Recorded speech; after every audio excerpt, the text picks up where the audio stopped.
نحمده ونصلي ونسلم على رسوله الكريم أما بعد فأعوذ بالله من الشيطان الرجيم بسم الله الرحمن الرحيم إن الشيطان للإنسان عدو مبين صدق الله مولانا العظيم وبلغنا رسوله النبي الكريم الأمين إن الله وملائكته يصلون على النبي يا أيها الذين آمنوا صلوا عليه وسلموا تسليما الصلاة والسلام عليك يا سيدي يا رسول الله وعلى آلك وصحابك يا سيدي يا حبيب الله۔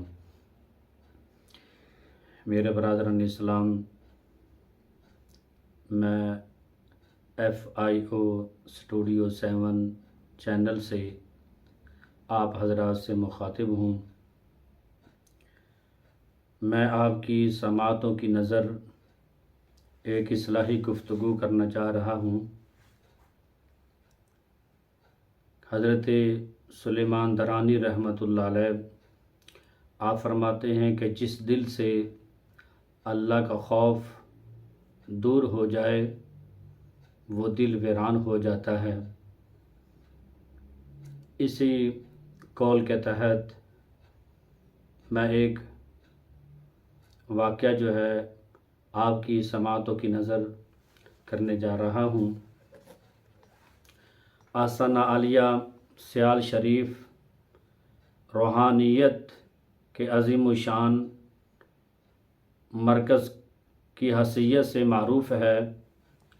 اس آستانہ سے ہزاروں علماء کرام، مشائخ اعظام اور دیگر حضرات وابستہ ہیں۔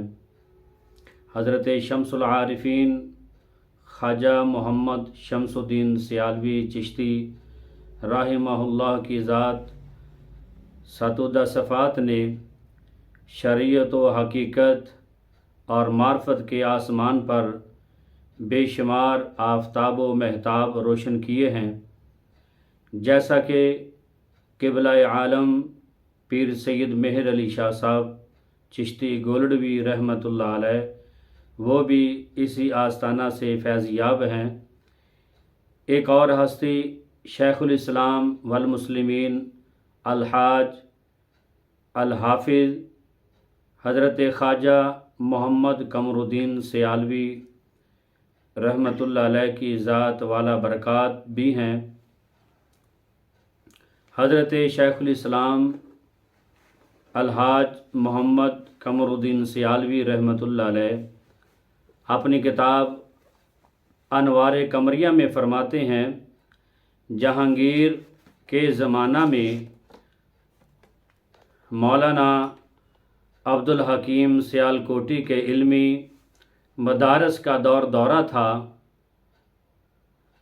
مولانا کے شاگردوں کی نیک نشتی اور حسن سیرت اعلیٰ پیمانے کی تھی، چنانچہ ایک دفعہ شاہی مستورات حضوری باغ میں تقریب کی تاریخ پر آتیں۔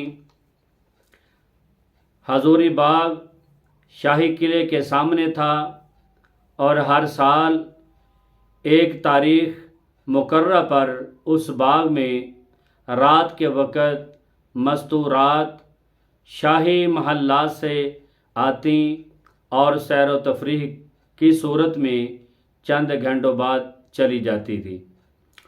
اسی باغ کے اندرونی جانب طلباء کے کمروں کی ایک لائن تھی۔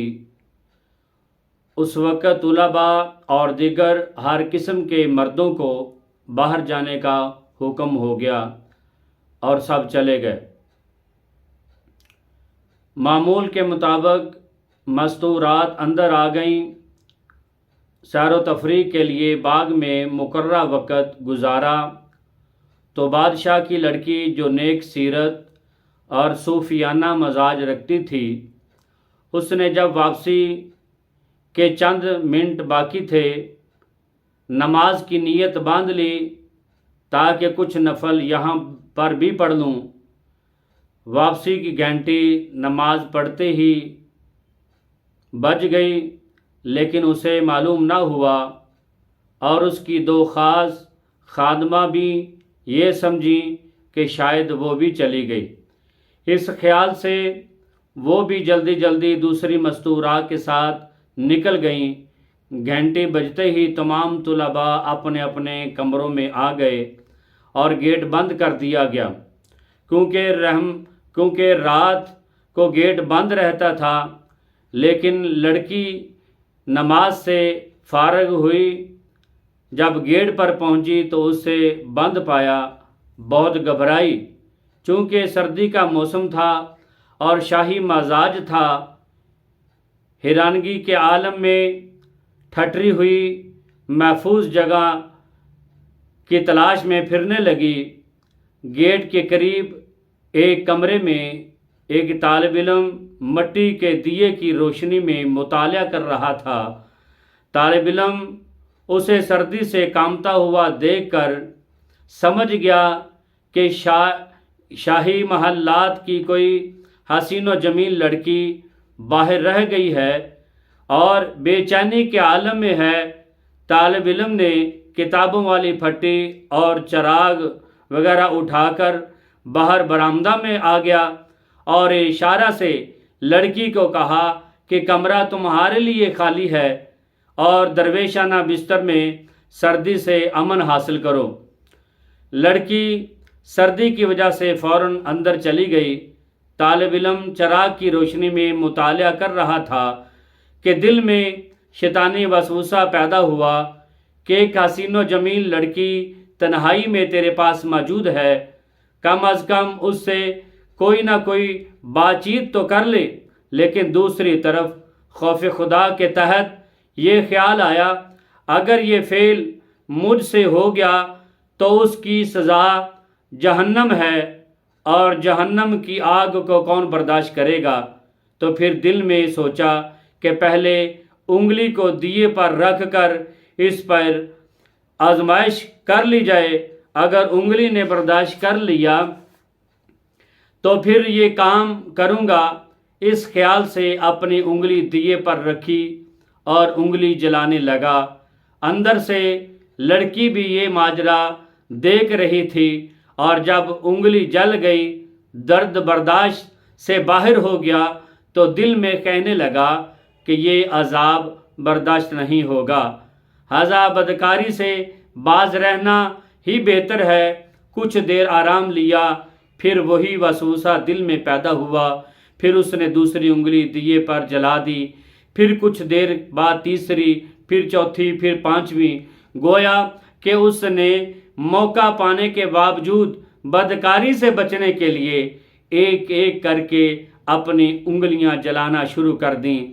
یہ تمام ماجرا لڑکی بھی دیکھتی رہی۔ اتنے میں تلاش کرنے والے آدمی بھی پہنچ گئے اور انہوں نے طالب علم سے شہزادی کے متعلق پوچھا تو اس نے اندر اشارہ کیا۔ انہوں نے لڑکی کو سر کے بالوں سے پکڑ کر 2 تماچے لگا دیے اور بلا بلا کہتے ہوئے نہایت ہی بے دردی کے ساتھ گھر لے گئے۔ شاہی محلات میں کوہرام مچ گیا کہ شہزادی طالب علم کے کمرے سے نکالی گئی ہے، جس کی وجہ سے والدہ نے بھی اسے ماتھے نہ لگایا۔ صبح جب دربار سجایا گیا تو سب سے پہلے یہ ماجرا جہانگیر کے سامنے پیش ہوا۔ جہانگیر نے لڑکی کو حکم دیا کہ تو اپنی سزا خود تجویز کرے گی۔ لڑکی نے جواب دیا، بتاؤ مجھے کس جرم کی سزا دیتے ہو؟ پہلے جرم ثابت کرو، پھر جو چاہو سزا دے دینا۔ بادشاہ نے کہا، ثبوت کی کوئی ضرورت نہیں، کیونکہ تجھے ایسی حالت میں لایا گیا ہے کہ ہر خاص عام میں تیری بدکاری کی شہرت ہو چکی ہے۔ شہزادی نے کہا، میں اپنی پاک دامنی میں 2 ثبوت پیش کر سکتی ہوں۔ اول، میری دونوں خادماؤں سے پوچھے کیا وہ مجھے نماز کی حالت میں چھوڑ کر گئی تھیں یا میں خود آنکھ بچا کر کہیں بھاگ گئی تھی۔ اگر انہوں نے مجھے اس حالت میں چھوڑا تو پھر میرا کیا قصور ہے؟ دوم، اس طالب علم کا شیطانی حملہ سے بچنے کے لیے تمام انگلیوں کا جلا دینا میری اور اس کی پاک دامنی کا بین ثبوت ہے۔ لڑکی کے اس ثبوت سے معلوم ہوتا ہے کہ عقل مند لڑکی بھی طالب علم کے انگلیاں جلانے والے معاملے کو سمجھ گئی تھی کہ وہ نفس پر قابو پانے کے لیے اپنے آپ کو اس مشقت میں ڈالے ہوئے تھا تاکہ وہ اس برے فعل سے بچ جائے۔ جب طالب علم کو شاہی دربار میں بلا کر انگلیاں جلانے کا حال پوچھا گیا تو طالب علم نے تمام واقعہ سچ سچ بیان کر دیا اور شہزادی کی پاک دامنی روز روشن کی طرح ثابت ہو گئی۔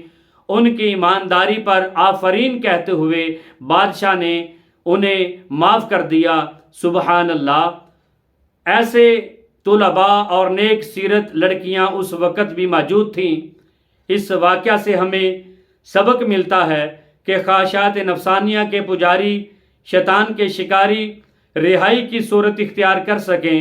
خصوصاً دینی مدارس کے طلباء استفادہ حاصل کرتے ہوئے اپنی زندگی کے تار بود کو درست رکھنے کا عزم فرما سکیں۔